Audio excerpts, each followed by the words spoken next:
Bienvenidos y bienvenidas a la tercera entrega de Deportes APL Radio. En esta ocasión revisaremos la relación entre el trabajo, el sindicalismo y los deportes. Para ello hablaremos con el periodista y delegado de SATSAI, Alexis Šefčík. Además, contaremos con la palabra de nuestro secretario general, Norberto Di Próspero. Familia legislativa con salud y bien activa, de la mano de Norberto y una lluvia deportiva. Continuamos con este tercer episodio de Deportes APL Radio y ahora tenemos aquí junto a nuestra secretaria de Deportes, Janet Santos, a la visita especial de Alexis Šefčík, quien es, además de periodista de C5N, Radio 10 y El Destape, es delegado de SATSAI Nacional. Así que, Alexis, ¿cómo estás? Muchas gracias por estar acá acompañándonos. Bueno, muchas gracias por la invitación, todo bien. Decía esto de que hacía énfasis en que sos delegado de SATSAI porque justamente es lo que queremos hablar con vos. Probablemente en general cuando te hacen alguna nota o algo por el estilo se habla más del rol de tuyo como periodista dentro de los medios, y lo que queremos hablar ahora es un poco de la estabilidad y las condiciones de trabajo que se encuentran tanto en el periodismo como en los medios de comunicación en general, así que queremos aprovecharte para eso.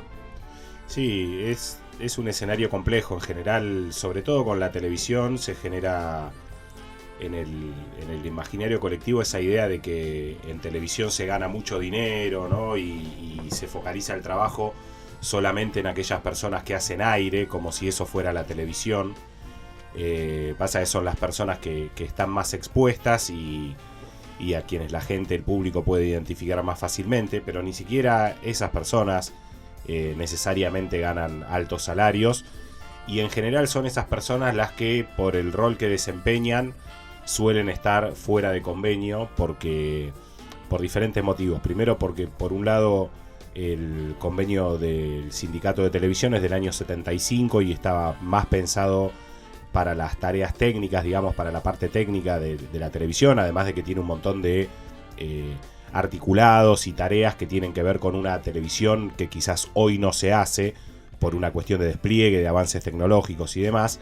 Tampoco están comprendidas algunas tareas específicas que de pronto en aquel momento tendrían más comprensión por parte de UTBA o hoy quizás de CIPREVA, tareas más periodísticas. Pero así todo, aun si estos compañeros pudieran ser encuadrados, en muchos casos cuando vos estás dentro de un convenio tenés que cumplir un horario y una serie de normas, y a veces nuestro laburo te lleva a que, como en mi caso, tengo más de un trabajo. Exacto. Entonces a veces quizás a mí no me sirve por esa cuestión práctica tener un solo trabajo y tener que estar de pronto 8 horas. Y con respecto a esto que decís, o sea, en general hay una norma o algo que se maneja en un tema contractual que, o sea, albergue a todos los canales o a todos los medios, que sea... En cuanto a duración o claro, ese tipo de cuestiones. Sí, nosotros estamos regidos por la ley de contrato de trabajos, como cualquier otra actividad, y nuestro convenio tiene sus particularidades también respecto de las especificidades de las tareas, las categorías, cómo se remunera, la cantidad de horas, ese tipo de cuestiones.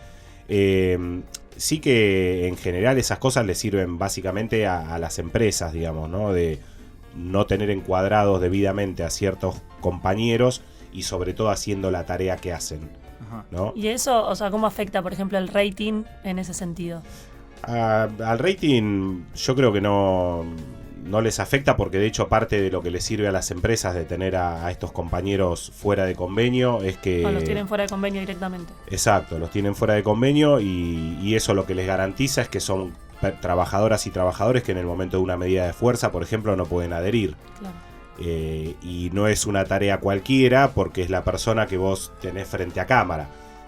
Yo tengo un problema con la gente que suele estar en cámara, y es que en muchos casos se creen que son personas especiales o trabajadores especiales. Yo creo que no, pero en una situación como esa, donde vos necesitas garantizar la pantalla ante un conflicto de tus trabajadores, hay una parte muy importante que obviamente la hace quien sale al aire. Tener garantizado eso es un montón para una empresa. Sí. ¿Cuál crees que son los motivos por los que se genera esto? hace ya muchos años, no sé si desde el comienzo de los medios de comunicación, pero hace muchos años que está esta precarización en los trabajadores de la televisión. ¿Crees que tiene que ver con la inestabilidad que el minuto a minuto puede generar hoy? Tal vez alguna cuestión relacionada con la fantasía que hay para trabajar en la televisión, y pienso que hay mucha gente que independientemente que le paguen, no le paguen o le den determinadas condiciones, acepta igual solo por el hecho de estar ahí. Sí, parte de mi problema con muchas de las personas que hacen aire tiene que ver con qué gente... Soy especialista en ganarme amigos, pero estoy generalizando y es un error, sí. Pero sí que hay un alto componente de gente que hace aire que tiene una mirada muy individual y egoísta de la vida. Sí. Y el entorno los hace sentir como que son las figuras, todo los hace sentir como que son las figuras. Nosotros salimos de acá y sale el operador, sale el de vestuario, sale el de seguridad y paran al que estaba delante de cámara hasta hace un rato. O la foto, o el autógrafo, o el que te conoce. Eso hay un montón de gente a la que le nubla la conciencia o le empaña un poquitito el corazón. Yo digo que la verdadera luz mala es la que está, la rojita esa que se prende la cámara, porque a más de uno le robó el corazón. Es difícil, es una situación particular, pero también es muy complejo poder comprender eso porque a veces, como les decía antes, les termina sirviendo por una cuestión de necesidad laboral. El tema es que no deja de ser una posibilidad de atomización y sobre todo cuando vivimos en una sociedad que en general tiende en muchos casos a ser individualista. En una tarea donde talla tanto el ego y ese ego a vos te lo alimentan tanto desde tantos lados. Y a veces es una tarea difícil no pensar solo en el bien personal. Sí, también que son la cara a la vez de lo que uno quiere decir. Exacto. O sea, si uno tuviera esa pata para hacerlo masivo, no sé, algún reclamo o algo que uno necesite, no tenerlo creo que es fundamental también. Total, bueno, eso yo a veces lo hablo con compañeros y compañeras, yo también hago aire.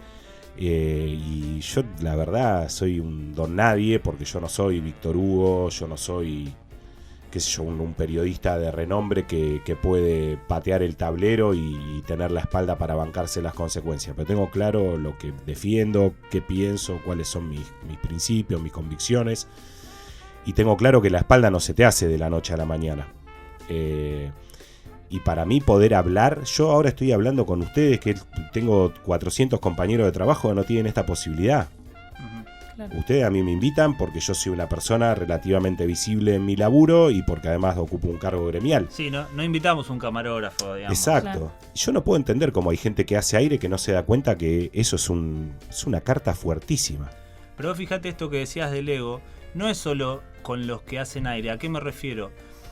Vamos a poner un trabajo que hay en todo el lugar. No sé, acá nosotros tenemos nuestra gente de maestranza, la gente que limpia. A vos viene alguien que se dedica a limpiar una oficina o cualquier salón, y te cuenta, che, yo limpio pero en tal canal. O limpio en tal radio, o yendo más a la actualidad, limpio en Instagram, por decirte. Y ya te da como un estatus en algún punto, o al menos a mí me cuentan eso. Y es como que, viste, parás la oreja y querés preguntar y saber más, bueno, ¿y qué te enterás?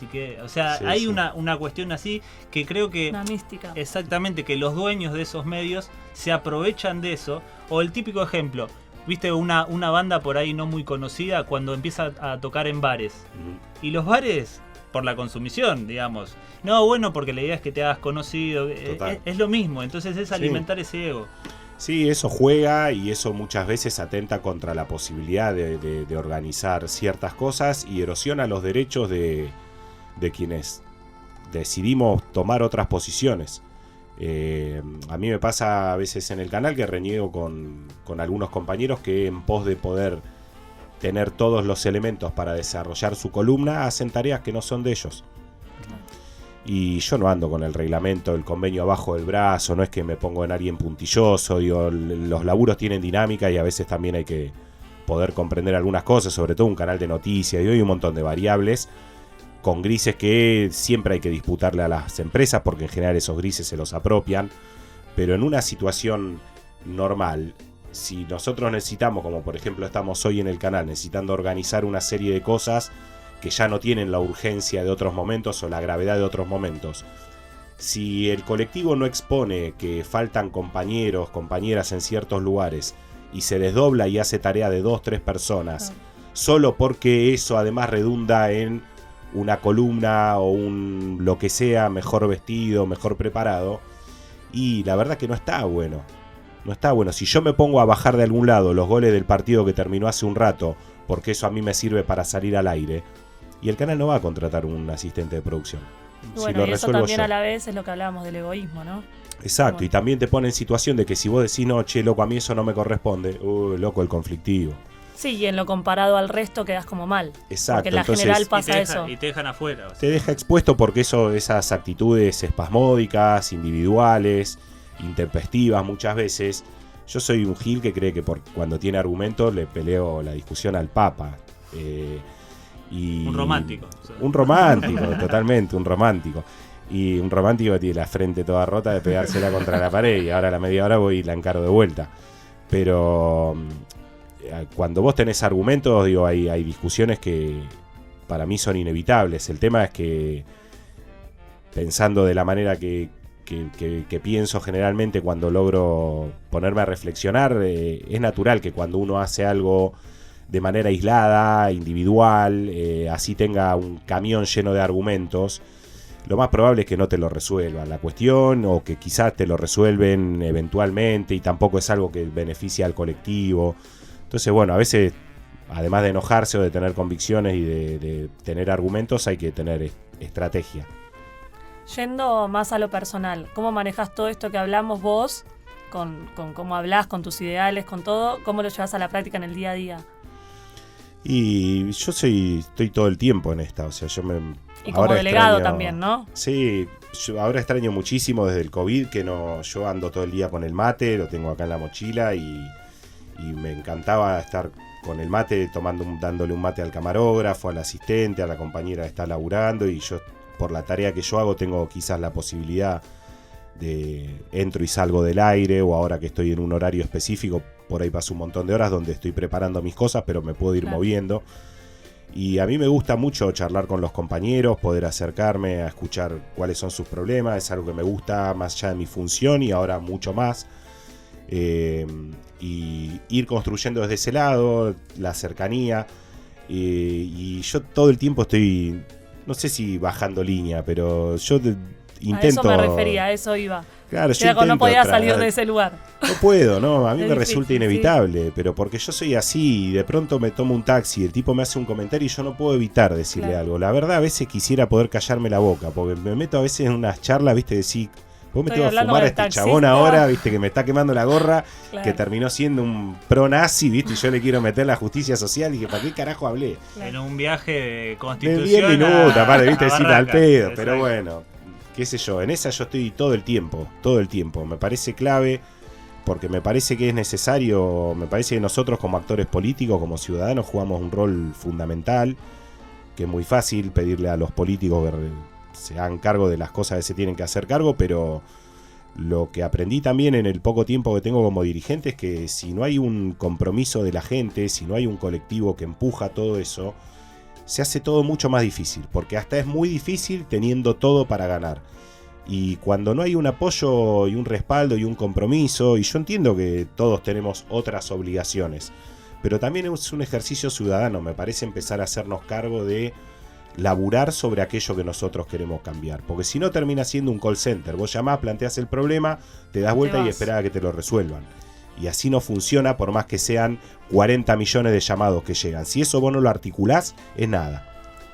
Estábamos hablando con Alexis Sefchik, que me lo aprendí Excelente. bastante bien, ¿no? Perfecto. Que también es delegado de Satsai. Y yo, en base a estos problemas que estamos hablando de todos los trabajadores de los medios de comunicación en general, me gustaría que nos cuentes qué herramientas tiene el sindicato para luchar contra estas cuestiones y obviamente defender a sus afiliados y a todos los trabajadores del sector.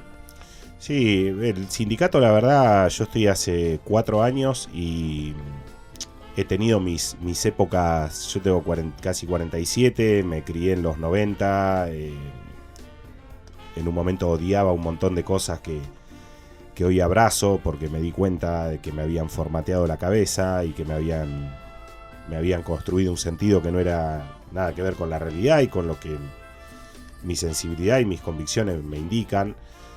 Y me encontré con un sindicato donde a mí siempre me escucharon, me dieron muchísima confianza, siempre estuvieron cerca nuestro. En C5N tuvimos una lucha titánica y el sindicato siempre estuvo ahí, nos protegió y nos defendió, hizo cosas que yo valoro muchísimo. Y es un sindicato que, más allá de que hay matices como en todo, porque yo también conozco compañeros que laburan en otros lados y que a veces te dicen, no, pues esto que vos me decís no es así y a mí no me dan tal cosa, o a mí...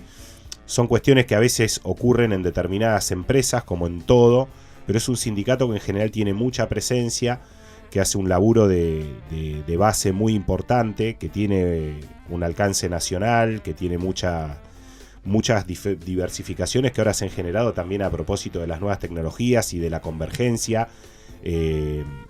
Ahora hay un mismo dueño, una misma empresa, produce telefonía, tiene un canal de televisión, tiene plataformas. Ahora, por ejemplo, hay una comisión intermedia que está trabajando muchísimo en el día a día con las OTT, las producciones que se empezaron a hacer para plataformas, que es una especie de híbrido donde hay mucha gente que llega de trabajar en el cine, donde hay muchos jóvenes que tienen su primer trabajo y que desconocen absolutamente cuáles son sus derechos, y donde hay empresas, en muchos casos internacionales, que obviamente vienen a laburar al menor costo posible. Entonces lo último que van a hacer es querer sindicalizar a sus trabajadores y hacerles saber cuáles son sus derechos. Y ahí hay un trabajo importantísimo de estas compañeras y compañeros, porque es llegar y estar ahí y poder generar esa confianza con el resto de la gente, acercarse, bajar un mensaje. Y desde cero, que es más difícil. Desde cero, en casos de mucha gente que quizás es su primer laburo y que su primer laburo hoy, una persona de 18 años, yo a veces me pregunto qué mirada tiene de la organización gremial, de la organización colectiva, repito, en una sociedad que de base es muy, muy egoísta, muy individualista. Yo no sé cuánto de eso no se ha profundizado desde el momento en que nosotros nos podemos relacionar, incluso sin mirarnos la cara, y ni que hablar ahora que sabemos que podemos trabajar a distancia. Digo, cómo se construye colectivamente, qué mirada tienen los otros de lo que son los delegados, los dirigentes, los sindicatos. Y bueno, ese es un laburo que yo valoro muchísimo y admiro mucho de esos compañeros. Nosotros, como trabajadores legislativos, tenemos una estructura gremial en la que en 5 cuadras a la redonda estamos todos los trabajadores, está el sindicato, están las autoridades con las que tenemos que pelear o a las que les tenemos que solicitar condiciones laborales, aumento, paritaria, bueno, todas esas cuestiones. Me gustaría que nos cuentes cómo es el funcionamiento de su sindicato, porque están en toda la provincia, en toda la ciudad, en toda la Argentina, con distintas patronales, digamos. Y también cuando uno tiene un problema acá en el ámbito del Congreso de la Nación, si no tenés un delegado en tu oficina, tenés en la oficina de al lado y siempre está el compañero que puede hacer llegar tu reclamo. ¿Ustedes cómo se manejan en ese sentido? Y el sindicato tiene cerca de 435 delegados en todo el país. Ayer, de hecho, tuvimos un plenario a nivel nacional. Tiene también delegados congresales, esto estamos hablando de delegados de base, tiene delegados congresales, tiene delegados paritarios, tiene un consejo directivo, tiene una secretaría de la mujer que hace un trabajo impresionante, que es muy importante. Y estos delegados de base, como es mi caso, que somos delegados de personal, somos los que hacemos el trabajo de base, el trabajo territorial. Pero me refiero, está el cuidado en que haya uno por canal, uno por radio. Sí, tiene que haber uno por cantidad mínimo, de gente. ¿Cómo se delimita eso? Mira, hay casos donde, por ejemplo, hay un límite, hay un terreno donde es difícil regular, digamos, que tiene que ver, por ejemplo, con productoras que trabajan eventualmente y que no tienen personal estable, personal de planta, salvo 4 o 5 personas, y después son contratos para tal producto, contratos para tal producto. La propia ley de contrato de trabajo permite una serie de cuestiones que un convenio colectivo no puede interrumpir o solucionar, digamos. Entonces ahí hay un gris que a algunas empresas los beneficia y de pronto la empresa más grande de producción, la productora más grande, que es Boxfish, que es uno de los titulares de la Cámara Empresaria de Productoras, no tiene delegados, porque tiene todas personas contratadas, eventualmente, por tiempo, a plazo fijo. Y además atomizados, de pronto hacen un programa acá, hacen otro programa allá, hacen otro programa en Córdoba, un programa en Cañuelas, 3 meses un programa, 6 meses otro, y al mismo tiempo es una productora que genera un montón de puestos de trabajo, porque ahora había 300 trabajadores y trabajadoras técnicas haciendo un programa de un reality que hay en un hotel en Cañuelas, por ejemplo. Y ahora por ahí eso dura 6 meses. Claro. Entonces también ahí hay un tironeo permanente del sindicato de cómo yo llego a esos compañeros y compañeras, cómo genero la estabilidad, cómo pongo en obligación a las empresas si hay una ley superior que les permite ese tipo de contrataciones. Nuestro secretario general, Norberto Di Próspero, cuando habla, siempre hace mención a cuando a un sindicalista se le exige ser combativo.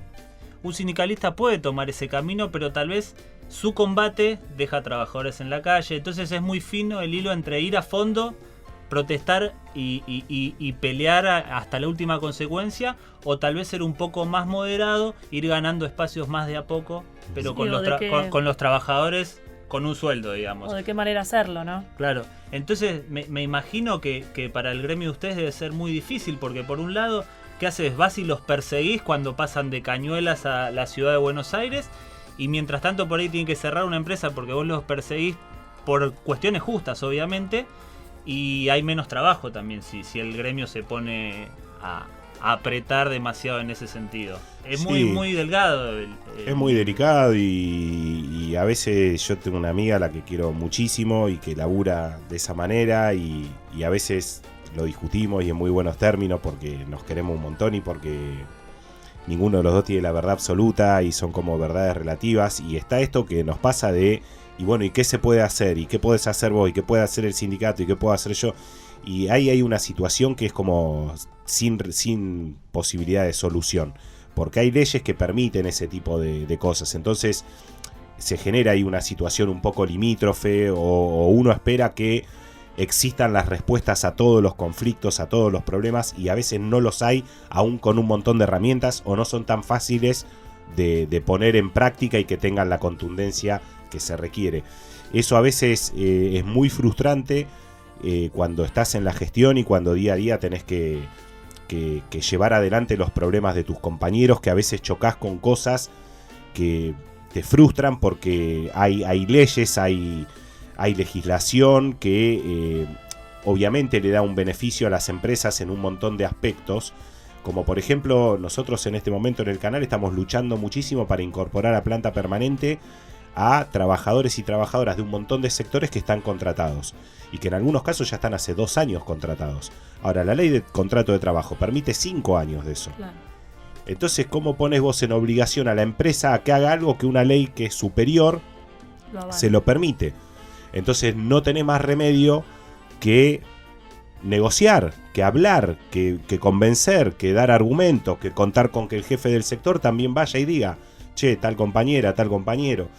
Es difícil y bueno, hay un montón de cosas que ni siquiera tienen esa posibilidad, porque obviamente las empresas en general van a tratar de que el costo sea el menor y de tener una porción de gente a la que ellos puedan meter mano para cortar eventualmente si necesitan ajustar algunos números.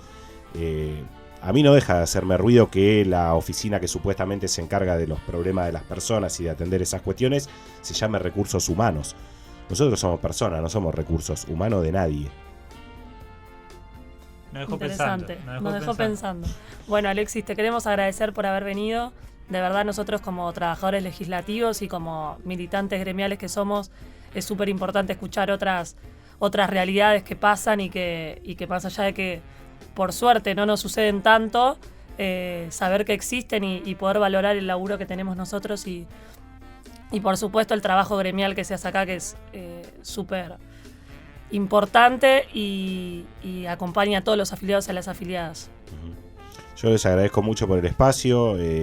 Para mí siempre es importante poder compartir experiencias, conocer también otras realidades, poder llegar con un mensaje a quienes escuchan y siempre poner en valor el laburo gremial, la organización colectiva. Es una tarea generalmente ingrata, porque acá uno no viene a que lo aplaudan y a colgarse medallas, aunque a veces quisiera un abrazo cada tanto, pero es algo que se tiene que hacer con amor y con orgullo y con mucha convicción, así que para mí es una tarea súper noble y vuelvo a agradecer por el espacio en nombre de la Comisión Interna de C5N y del SATSAI.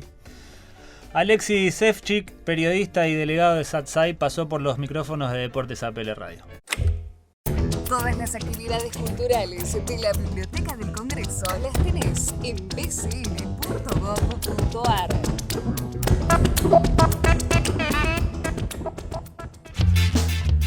Continuamos con este tercer episodio de Deportes APL Radio en su quinta temporada y finalmente, después de muchos años, 2 años de pandemia, vamos a tener aquí al aire a nuestro querido compañero y secretario general Norberto Di Próspero. Norbert, ¿cómo estás? Tanto tiempo.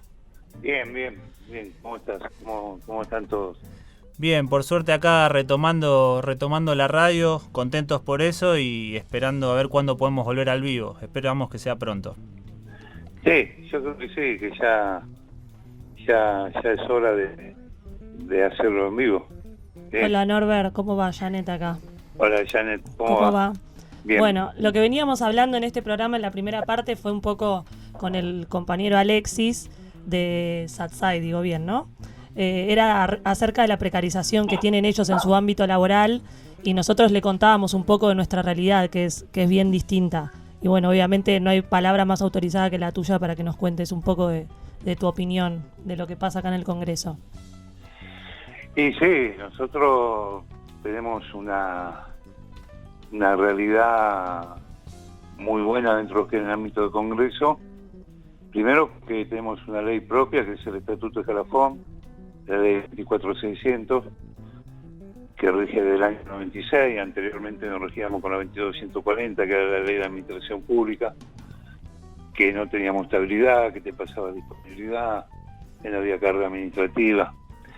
Y a través de esa ley y en adelante, aparte de la ley, tiene la Comisión Paritaria Permanente, que nos permite discutir dentro del ámbito del Congreso en paritarias el aumento salarial, entre otras cosas, condiciones de trabajo, licencias, hicimos los comités de violencia, bueno, un montón de cosas que dentro de la paritaria permanente se van haciendo para ir adecuando dentro del ámbito del Congreso la mejor calidad laboral para los trabajadores legislativos.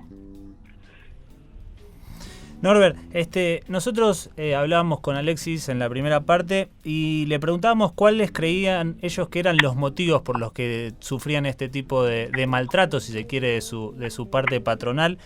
Vos como dirigente sindical, más allá de obviamente ser nuestro secretario de los legislativos, ¿cuál ves que es el problema desde afuera en cuanto a los medios de comunicación y la precarización que tienen en los contratos laborales? Pasa que no solo que significa los medios de comunicación, muchas actividades por la crisis que ya hace varios años que se profundizó del año 2016 en adelante. Sí. Hay mucho trabajo informal. Sí. Hay mucho trabajo informal, hay pocos trabajadores registrados, que son los que tienen la estabilidad, los que no tienen que preocuparse por renovar un contrato de 3 meses. Y el trabajo informal son los que te contratan, a los 3 meses te pueden volver a contratar o no. Y bueno, eso es por la realidad y la coyuntura política y social por la que está atravesando la Argentina y la crisis que está atravesando la Argentina. Pero lo que tenemos que lograr es que ayer fue el Día del Trabajador, ¿no? Sí. Y ayer fue el Día del Trabajador, de trabajos formales, de los trabajos informales y de los que no tienen trabajo. Uh-huh. Porque trabajadores son todos, hasta los que no tienen trabajo. Sí. Lo que tenemos que hacer desde su puesto de lucha, yo además de ser secretario de APL, como secretario de Asuntos Legislativos de la CGT, es generar trabajo. Uh-huh. Es generar trabajo.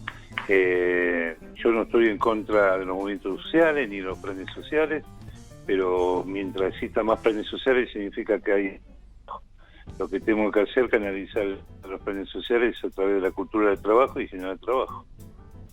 Trabajo formal, trabajo que tenga una obra social, trabajo que tenga aporte francés, Sí. un trabajo que, como decía Perón, que dignifica al hombre y a la mujer, ¿no? Claro. Otro problema que ellos nos marcaban desde el Sindicato de Trabajadores de los Medios de Comunicación es esto de no lograr una amplia participación en los trabajadores del sector. ¿Cómo llegó APL a generar en sus trabajadores legislativos este sentido de pertenencia que tenemos hoy con el sindicato? Y mira, yo ayer cumplí, justo 1 de mayo, 38 años como empleado del Congreso. Sí. Entré a la biblioteca, el 2 de mayo en realidad entré, las resoluciones del primero, del año 84, con 19 años. Cuando yo entré no había absolutamente nada. Estaba APL, pero que era una mutual, estaba ATE también. No había gremialización de ninguna manera. El único sector gremializado era la imprenta del Congreso, que venían del sector gráfico, y ahí nos empezamos a gremializar todo, empezamos a hacer las comisiones internas en los distintos sectores. Yo fui el primer secretario general de la Comisión Interna de la Biblioteca, después fui secretario interior del gremio, adjunto 3 años, hasta que fui secretario general, pero costaba mucho que la gente confíe en el gremio, que la gente se gremialice, porque al principio todos decían que los problemas se los solucionaban el padrino, o sea, el legisladora, pero cuando terminaban el mandato, ¿quién iba a solucionar el problema? La única forma de solucionar un problema de un trabajador son los mismos trabajadores en forma organizada y mancomunada, ¿no? Sí. Norbert, y ayer por el Día del Trabajador vos mandaste un mensaje, un video, y hablabas un poco del tema de las paritarias y de esta comparación que hacíamos nosotros con la realidad del país, más allá de lo que vivimos nosotros acá adentro, y me gustaría que cuentes un poquito de eso, acerca de cómo ves vos esta diferencia entre valorar lo que nosotros tenemos y lo que conseguimos año a año, porque también pasa eso, que uno se acostumbra un poco a lo bueno y deja de mirar un poco para el costado, que es lo que está pasando en la Argentina. Y a veces uno también se confunde, vos lo decías en este mensaje, esto de un porcentaje alto tal vez de aumento salarial, que en realidad conlleva que el país, digamos, las condiciones del país son malas, y uno para mantener el poder adquisitivo tiene que conseguir un aumento tan alto. Sí, mira, recién estaba leyendo en un link, bueno, los sindicatos están tratando de sacar la mayoría del sindicato entre un 60 y 65%, y se firmó en la Federación de Trabajadores de Seguridad Privada un 90% de aumento. A mí realmente me alegro por los compañeros que debían tener el sueldo atrasado y lo van a tener, pero a mí me preocupa enormemente hablar de aumentos salariales de un 90%.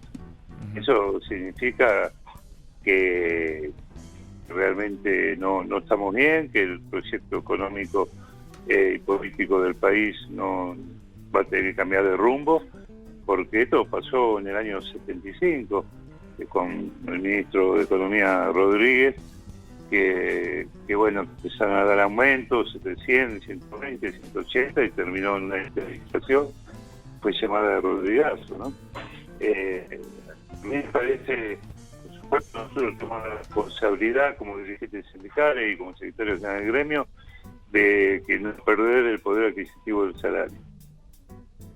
Ese es el compromiso de APL. Yo voy a hacer todo lo posible para que no se pierda y sacar el porcentaje para que no se pierda, pero lo ideal sería que no hablemos tan grandes, sino que hablemos de aumentos razonables, 10, 15 anual.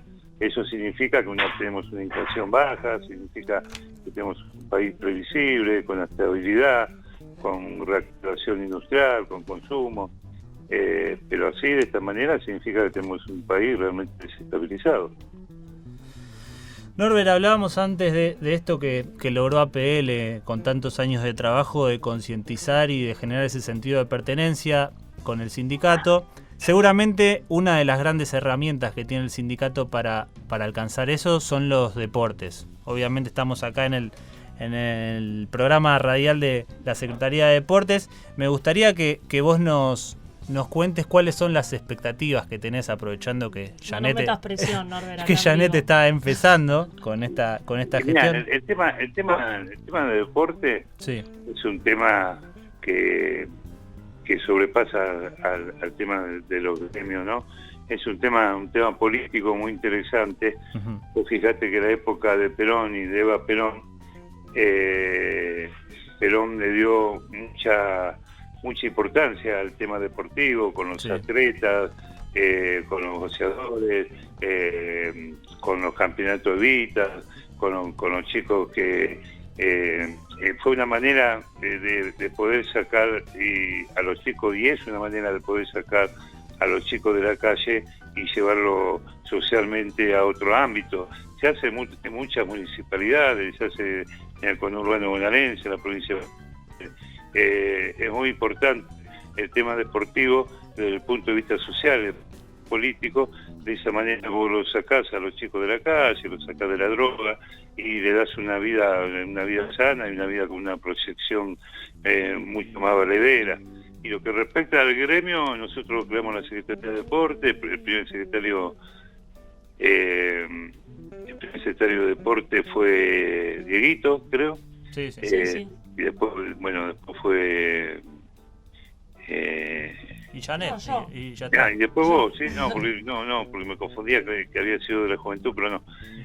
Y bueno, y también se hicieron un montón de iniciativas, se hizo mucho. El deporte dentro de lo que es el ámbito del Congreso es más allá de las competencias, de hacer campeonatos y que todos quieren ganar y que a veces hay algunos líos y algunos compañeros se ponen nerviosos. El tema es el vínculo que en el poli van la familia, los hijos, pasar un día, comerse un asado, hacerse un sándwich de hambre, estar entre compañeros, vincularse con los compañeros de los otros sectores. Es una forma también de poder compartir con los compañeros que a lo mejor no lo vemos porque pertenecen a otro sector.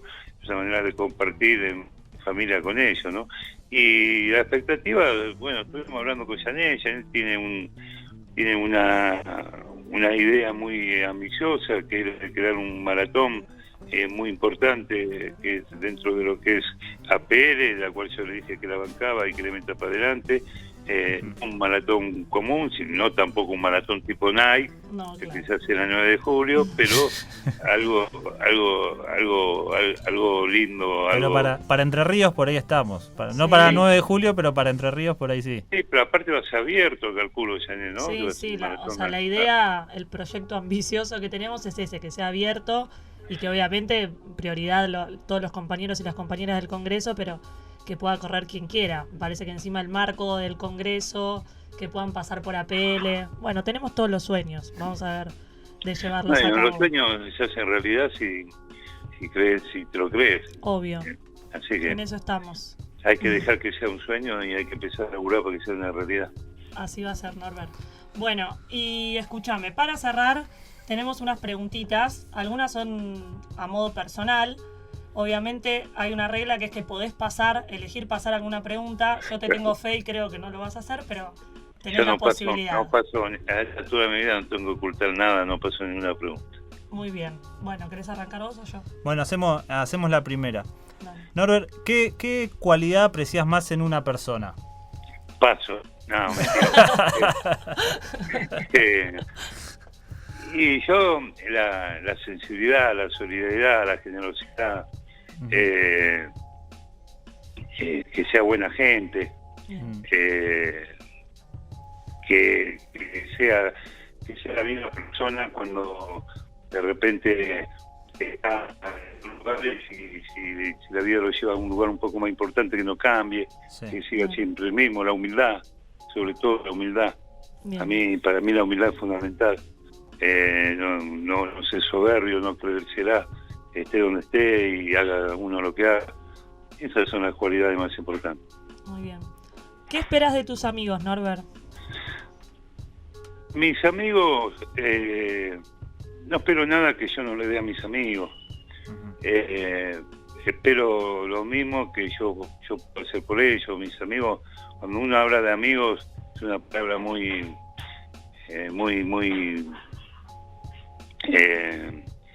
una palabra muy digamos, comprometida, ¿no? Porque yo no creo que todos tengamos muchísimos amigos. Tenemos compañeros, buenos compañeros, y muy pocos amigos. No puede tener muchos amigos. Pocos amigos, buenos amigos, y a veces yo no espero nada, a veces sin esperar ellos mismos me sorprenden. Uno no espera nada de los amigos. No tenés por qué esperar nada. Es tu amigo o es tu amiga, y nada, tener la relación de amistad y estar cuando te precisen, y yo sé que si preciso van a estar. ¿Cuál crees vos, Norbert, que es tu principal virtud como persona? Mi principal virtud, Sí. y mira, un poco al principio, ¿no? Uh-huh. Yo laburo de muy chico, de los 11 años, me hice líneas generales, y mi virtud es, soy un tipo tolerante, paciente, Uh-huh. soy un tipo humilde, soy un tipo que para mí, a mí a veces me sorprenden los compañeros cuando me vienen a ver y me dicen gracias por atenderme, y yo, ¿cómo gracias por atenderme? Mi obligación atenderte. Uh-huh. Yo estoy acá porque me votaste vos. O me sorprende cuando voy a un acto y los besos, las fotos, y realmente eso a mí yo me siento un compañero más, que está donde está gracias a los compañeros que me llevaron a ser secretario general de PL. Creo que soy un tipo humilde, soy un tipo que tiene carácter cuando tiene que tenerlo, pero yo soy un tipo que si me enojo, a lo mejor no te das cuenta que me enojo. Si yo te hablo despacio y te hablo serio, es peor que te grite. No grito, no me gusta gritar, pero a lo mejor hablando normalmente se puede decir muchas más cosas que gritando, ¿no? Seguro. ¿Y tu principal defecto, Norbert? Mi principal defecto es que soy un tipo muy confiado. Y he recibido varios golpes, varias ingratitudes, pero yo siempre digo que esas ingratitudes de alguna gente que uno en algún momento estuvo, le ayudó y le dio una mano, no me va a hacer cambiar. Yo he ayudado gente que después me dio vuelta a la cara, y cuando tuvo un problema y vino de nuevo, lo ayudé de nuevo. No soy rencoroso, que es otra de las virtudes, no soy rencoroso para nada. Y mi defecto, no sé si es un defecto, es mi forma de ser. Soy así, soy un tipo que no tiene rencor y que nada, que por más que venga quien venga, y yo sé que esa persona que me viene a pedir una mano, el día anterior me estuvo puteando y la voy a ayudar igual. Uh-huh. ¿Tu héroe o tu referente en la vida real, Norbert? Mi viejo. Tu viejo. Y para cerrar, Norbert... Sin duda, mi viejo. No sé por qué, pero imaginaba la respuesta. Sí, porque te conocemos. Escucharlo tantas veces. Bueno, ¿y cuál es la figura más relevante para vos, para el deporte argentino? Y sin duda Maradona. Sin duda Maradona. No tengo ninguna duda. Para el deporte y para Argentina. Maradona fue la figura más relevante a nivel deportivo y la figura más relevante para que Argentina también trascienda en otros países, que vivas y te decía Argentina, Maradona. No tengo ninguna duda que Maradona, más allá de todos los cuestionamientos que se le puede hacer de su vida privada, que en definitiva su vida privada, creo que fue el deportista más relevante que tuvo y que tiene la Argentina. Bien.